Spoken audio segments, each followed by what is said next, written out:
तो hey guys, अभी हम देखेंगे problem B, numbers box from Codeforces around 683 division 2।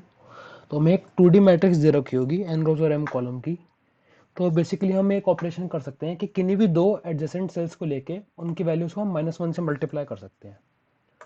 तो हमें करना क्या है कि जो पूरी मैट्रिक्स का सम है उसको एक तरीके से हमें मैक्सिमाइज करना है, और ऑपरेशन हम कितने भी लें हमें सम को मैक्सिमाइज करना है।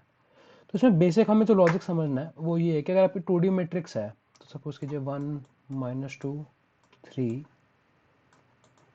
4 5 6 7 8 -9, तो हम एडजेसेंट एलिमेंट्स को लेके -1 से मल्टीप्लाई कर सकते हैं। जैसे -9 और 6 एडजेसेंट हैं, -9 और 8 एडजेसेंट है सिमिलरली।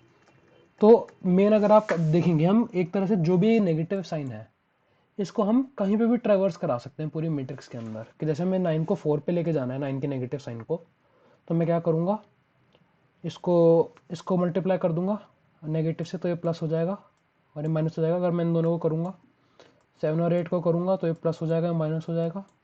7 और 4 को करूँगा तो ये प्लस हो जाएगा और ये माइनस हो जाएगा। तो अब 9 का नेगेटिव साइन जो है 4 पे आ चुका है। इसी तरीके से हम पूरी मैट्रिक्स में कोई भी एक नेगेटिव साइन, अब जैसे -2 का 6 पे ला सकते हैं। ये अगर हम -2 और 3 को कर दें और फिर इन दोनों को कर दें तो ये प्लस हो जाएगा और ये नेगेटिव हो जाएगा। मतलब हम कोई भी दो एडजेसेंट एलिमेंट्स चुन के उनको -1 से मल्टीप्लाई कर सकते हैं। तो इन शॉर्ट आप ये समझ लीजिए कि हम कोई भी एक नेगेटिव साइन कहीं पे भी ट्रावर्स करा सकते हैं। तो एक जो स्पेशल केस इसका बनेगा कि अगर पूरी मैट्रिक्स में कहीं पे भी जीरो आ जाता है, जैसे ये देखिए, तो हम क्या कर सकते हैं कि सारे नेगेटिव साइंस को जीरो पे सिंक करा देंगे। तो -1 को भी मतलब जीरो पे सिंक करा देंगे। जैसे अगर हमने पहले ऑपरेशन में जीरो और -1 को चूज कर लिया तो दोनों नेगेटिव से मल्टीप्लाई होंगे तो जीरो ही रहेगा, हमारा -1 +1 हो जाएगा।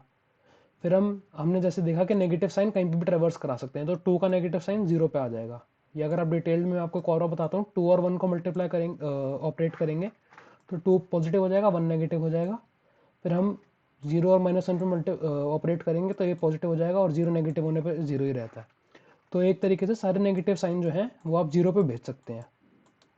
तो मैक्सिमाइज करने के लिए सम को आपको मेजॉरिटी एलिमेंट्स को पॉजिटिव रखना है। तो अगर एक भी जीरो है, सारे नेगेटिव एलिमेंट्स इस जीरो पे सिंक हो जाएंगे और आपका जो सम है बाकी सारे एलिमेंट्स का एब्सोल्यूट वैल्यू का सम हो जाएगा। ठीक है, अब हमें देखना है कि अगर जीरो नहीं है तो हमारे जो नेगेटिव एलिमेंट्स हैं, अगर हमारे नेगेटिव एलिमेंट्स जो हैं वो इवन है, तो हम क्या कर सकते हैं, दो नेगेटिव एलिमेंट्स को अगर हम लेके उन पे ऑपरेट कर देंगे तो पॉजिटिव बन जाएंगे। जिसमें मैं आपको एक केस दिखा देता हूँ कि अगर हमारे पास 1 2, जैसे -2 और -3 ले लें इधर आप, और 4 5 6, या फिर -4 और -6, तो इन दोनों को ऑपरेट करेंगे तो दोनों -1 से मल्टीप्लाई होकर पॉजिटिव हो जाएंगे। फिर अब इसका नेगेटिव साइन हम यहाँ ले जाएंगे, कैसे, इन दोनों पे ऑपरेट करेंगे तो ये पॉजिटिव हो जाएगा, नेगेटिव। अब इन दोनों पे ऑपरेट कर देंगे तो ये पॉजिटिव हो जाएगा और ये भी पॉजिटिव हो जाएगा। तो एक तरीके से अगर हमारे नेगेटिव एलिमेंट्स जो हैं वो अगर इवन है, अगर नेगेटिव एलिमेंट्स इवन है तो हमारा आंसर सारी एब्सोल्यूट वैल्यू का सम हो जाएगा।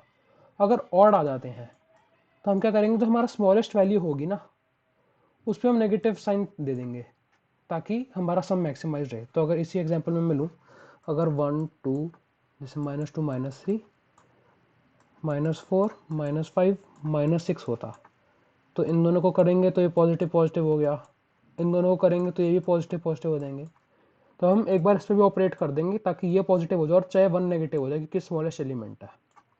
तो इधर हमारा सम क्या हो जाएगा, इन सारे एलिमेंट्स का सम -1, या फिर हम बोल सकते हैं कि इन सारे एलिमेंट्स का सम क्या हो जाएगा, वो सारे एलिमेंट्स का सम हमारा अगर हम इसको एब्सोल्यूट वैल्यू का सम करें तो 1 + 2 + 3, तो हमारा एक हो जाएगा 6 × 7/2, कितना हो गया हमारा 21।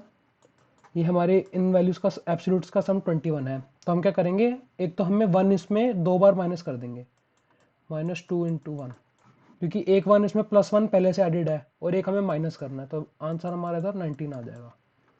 तो इसका मैं आपको एक बार कोड लेके भी समझा देता हूँ। इधर मैंने टेस्ट केसेस के लिए इनपुट लिया, इधर मैंने n और m साइज लिया मैट्रिक्स का, नेगेटिव एलिमेंट सम, और mi मेरा मिनिमम इंडेक्स एलिमेंट है। तो इधर अब क्या करा, मैंने n और m लिया, कंस्ट्रेंट्स बहुत छोटे थे, एरे का साइज 10 ही हो सकता है, तो मैंने सारे एलिमेंट्स को इनपुट कराया और इनपुट कराती मैंने एक सम में उनके एब्सोल्यूट सम स्टोर करा दिए कि हमारा सम क्या होता अगर सारे के सारे एलिमेंट पॉजिटिव हैं तो हमारा सम क्या होगा। और एम आई में मैंने क्या करा कि मैंने मिनिमम वैल्यू शो कराई, लेकिन एब्सोल्यूट मिनिमम वैल्यू, कि हमारे पास हो सकता है कि आपको अगर दे रखा है यहाँ पे -6 और 1 है, तो आप यहाँ पे चाहोगे कि 1 पे नेगेटिव आ जाए। 1 पे अगर नेगेटिव आएगा तो इसका सम क्या हो रहा है, 5 हो रहा है।